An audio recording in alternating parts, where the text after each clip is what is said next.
Welcome to our class environmental engineering. Environmental engineering की class में हमारा टॉपिक चल रहा है क्या, ट्रीटमेंट ऑफ वाटर के बारे में। ट्रीटमेंट ऑफ वाटर में हमने क्या डिस्कस किए थे, यहाँ पे ट्रीटमेंट ऑफ केमिनोफोर के लिए डिस्कस किया था एंड ट्रीटमेंट विद हमने ऑक्सीडाइजिंग एजेंट क्या था हमारा ओजोन। तो ओजोन के थ्रू हमने ट्रीटमेंट करवाया एंड देन उसके बाद हमने के एमिनोफोर का यूज़ किए थे। तो के एमिनोफोर के थ्रू हम यहाँ पे कैसे ट्रीटमेंट करवाते हैं, तो इन प्रोसेस के बारे में हमने प्रीवियस क्लास में डिस्कस किया था। अब आज की क्लास में हम यहाँ पे ट्रीटमेंट विद क्लोरीन के लिए बात करेंगे और ये मोस्ट आईएमपी है, ठीक है, बहुत ज़्यादा इम्पोर्टेंट है ट्रीटमेंट विद क्लोरीन के लिए। ऑलरेडी हम जब प्रीवियस ईयर क्वेश्चन सॉल्व करेंगे तो हर एक टॉपिक से आपको क्वेश्चंस देखने को मिलेंगे। तो क्लास को स्टार्ट करने से पहले हम सबसे पहले रिवीजन करेंगे डिसइंफेक्शन का।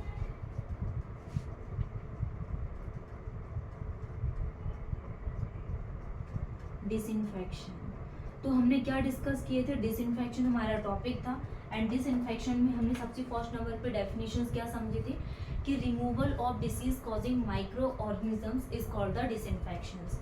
जो डिसीज को कॉज कर रहे हैं तो डिसीज कॉजिंग माइक्रो ऑर्गेनिजम्स को रिमूव करवाने के लिए हम कौन सी प्रोसेस का यूज़ करते हैं, डिसइंफेक्शंस का।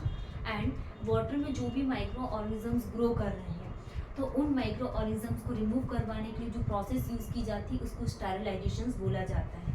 तो ये प्रोसेस है क्या, डिसइंफेक्शंस। नेक्स्ट हमने स्टार्ट किए थे कि फिजिकली में हम बॉइलिंग और यूवी रेज का यूज़ करते हैं, केमिकली में ऑक्सीडाइजिंग एजेंट, एसिड्स, क्लोराइड, केमिनोफोर और इन सब का यूज़ किया जाता है। तो हमने प्रीवियस क्लास में ट्रीटमेंट विद ओजोन के लिए डिस्कस किया था। ओजोन में हमने क्या पढ़ा था यहाँ पे कि ओजोन एक स्ट्रॉन्ग ऑक्सीडाइजिंग एजेंट है, ठीक है, ये हमने डिस्कस किया। एंड जो नॉर्मल डोसेज इसका यूज़ किए करते हैं ओजोन के लिए, नॉर्मल डोसेज 223 ppm यूज़ किया जाता है। Next ozone also pleasant taste to water, okay, तो ये हमने यहाँ पे किसके लिए बात की, ट्रीटमेंट विद ओजोन के लिए। नेक्स्ट हमने यहाँ पे ट्रीटमेंट विद केमिनोफोर के लिए बात की कि ऐड केमिनोफोर इन वेल वाटर। अगर हम यहाँ पे किसी वेल वाटर में केमिनोफोर का यूज़ कर रहे हैं तो ये पिंक कलर को प्रोड्यूस करेगा, और अगर इफ़ पिंक कलर डिसअपेयर हुआ तो अगेन हम यहाँ पे केमिनोफोर को यूज़ करेंगे। इससे क्या होगा, ये पिंक कलर को प्रोड्यूस करेगा एंड ये क्या इंडिकेट करेगा, इसमें ऑर्गेनिक मैटर और माइक्रो ऑर्गेनिजम्स क्या हैं, प्रेजेंट है, ठीक है। तो ये सारी प्रोसेस हमने यहाँ पे प्रीवियस क्लास में डिस्कस किए थे। जनरली जो डिसइंफेक्टेंट है, डिसइंफेक्टेंट क्या है, डिसइंफेक्शन की प्रोसेस में केमिनोफोर, तो इसका हम यहाँ पे कितना डोसेज यूज़ करते हैं, 1 to 2 mg/L। के एमिनोफोर का डोसेज कितना यूज़ किया जाता है, 1 to 2 mg/L हम यहाँ पे इतना डोसेज यूज़ करते हैं। एंड जिसका कॉन्टैक्ट पीरियड रहता है, कॉन्टैक्ट पीरियड 1 to 2 आवर्स का क्या रहता है, कॉन्टैक्ट पीरियड, ठीक है, 4 to 6 आवर का कॉन्टैक्ट पीरियड यूज़ किया जाता है केमिनोफोर में। एंड जो के एमिनोफोर है ये 100% कॉलेरा कोजिंग बैक्टीरिया को रिमूव करता है। के एमिनोफोर 100% कॉलेरा कोजिंग बैक्टीरिया को क्या करता है, रिमूव करता है, ठीक है। तो ये हमने यहाँ पे treatment with ozone and treatment with केमिनोफोर के लिए बात की है। अब हम बात कर रहे हैं ट्रीटमेंट विद क्लोरीन के लिए। तो ट्रीटमेंट विद क्लोरीन में हम फर्स्ट क्या यूज़ करेंगे, by freely available chlorine. Treatment with chlorine first is the by freely available chlorine, freely available chlorine.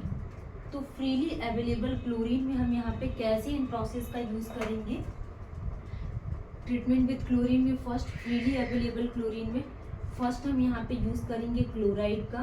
Chloride के रिएक्शन हम यहाँ पे वाटर के साथ करवाएंगे when pH is greater than 5 and pH is less then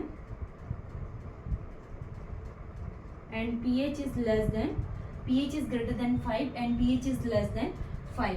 freely available chlorine में chloride plus water, pH is greater than 5 and pH is less than 5, तो ये क्या बनाएगा, HOCl हाइपोक्लोरस एसिड। इसको क्या बोला जाता है, hypochlorous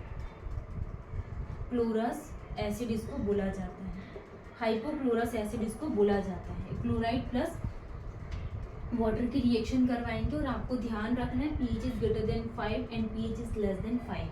next when hypochlorous acid HOCl pH is greater than 7 and pH is less than 7, तो ये क्या बनाएगा OCl माइनस हाइपोक्लोरिनेट आयन, क्या हाइपोक्लोरिनेट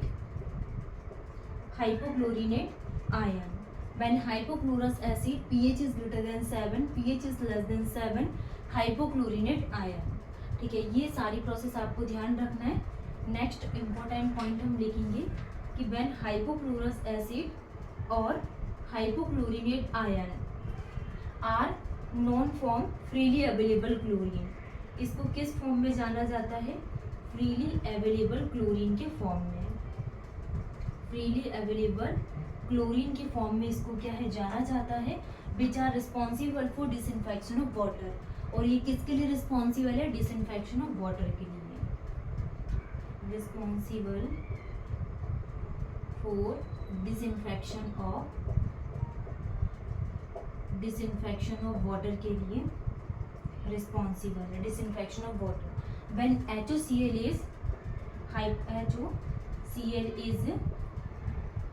HOCl is more destructive agent, तो HOCl क्या है, मोर डिस्ट्रक्टिव एजेंट है 80 टाइम्स, वो भी कितने time, 80 times more destructive agent. And HOCl and OCl are very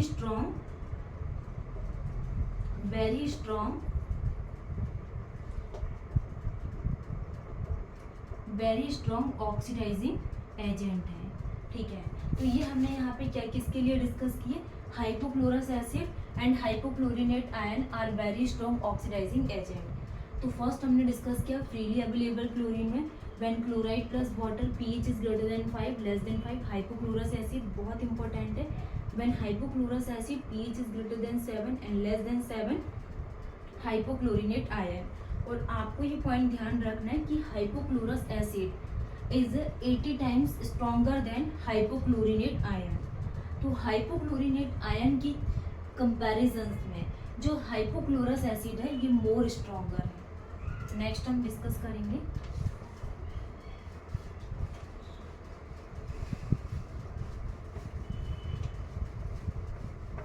next हम क्या बात करने वाले हैं इसी में, when ammonia NH3 plus chlorine, ammonia plus chlorine NH3 plus chlorine की रिएक्शन अगर हम करवाएंगे तो ये क्या बनाएगा, chloramine.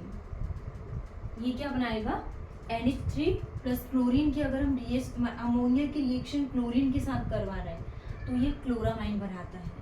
When ammonia plus chloride when pH is greater than 7.5, अगर 7.5 है तो ये NH2Cl प्रोड्यूस करेगा, इसको क्या बोला जाता है, मोनोक्लोरामाइन, इसको क्या बोला जाता है, monochloramine. When ammonia plus chloride pH is greater than 7.5 तो NH2Cl monochloramine.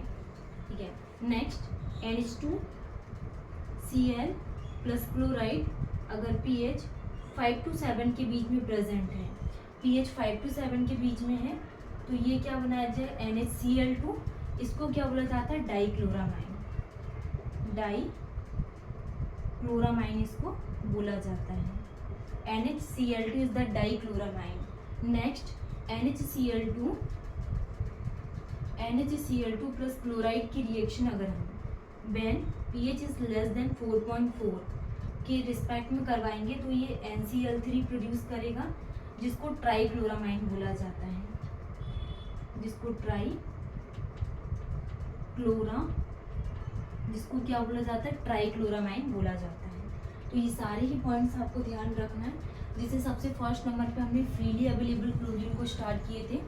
Freely available chlorine में हमने सबसे फर्स्ट नंबर पे क्या देखा था कि क्लोराइड प्लस वाटर की रिएक्शन हमने करवाई थी when pH is greater than 5 और pH इज लेस देन 5 के रिस्पेक्ट में। तो इसने हाइपोक्लोरस एसिड बनाया। व्हेन हाइपोक्लोरस एसिड की रिएक्शन अगर हमने करवाए when pH is greater than 7 और pH इज लेस देन 7, तो इसने हाइपोक्लोरिनेट आयन को प्रोड्यूस किया। तो ये दोनों reaction when ammonia plus chlorine, तो ये क्या बनाएगा क्लोरामाइन, और इसी अमोनिया प्लस क्लोराइड के साथ रिएक्शन करवाने से when pH is greater than 7.5 तो मोनोक्लोरामाइन ये प्रोड्यूस करेगा। Next NH2Cl is the monochloramine की रिएक्शन क्लोराइड के साथ करवाएंगे, और जो pH वैल्यू 5 to 7 के बीच में है तो ये डाइक्लोरामाइन को प्रोड्यूस करेगा NHCl2 को, और इसी डाइक्लोरामाइन NHCl2 plus chloride when pH is less than 4.4 तो ये NCl3 को प्रोड्यूस करेगा, और इसको क्या बोला जाता है ट्राइक्लोरामाइन, इसको क्या बोला जाता है ट्राइक्लोरामाइन। तो ये प्रोसेस थी जिससे एग्जाम में बहुत मतलब ऑलरेडी पूछे हुए क्वेश्चंस हैं, और खासकर ये same as it is questions आपके SSC GE और सब इंजीनियर में पूछे जाते हैं। हर एक टॉपिक से इससे क्वेश्चन पूछा हुआ है, जैसे कि क्लोरामाइन, मोनोक्लोरामाइन, डाइक्लोरामाइन और ट्राइक्लोरामाइन। नेक्स्ट क्लास में इसके कुछ रिमेनिंग टॉपिक है, जैसे कि हाइपोक्लोरस एसिड का यूज़ करके हम कैसे रिएक्शन करवाएंगे, ब्लीचिंग प्रोसेस का यूज़ करके, हाइपोक्लोराइड्स का यूज़ करके कैसे इसका ट्रीटमेंट किया जाता है।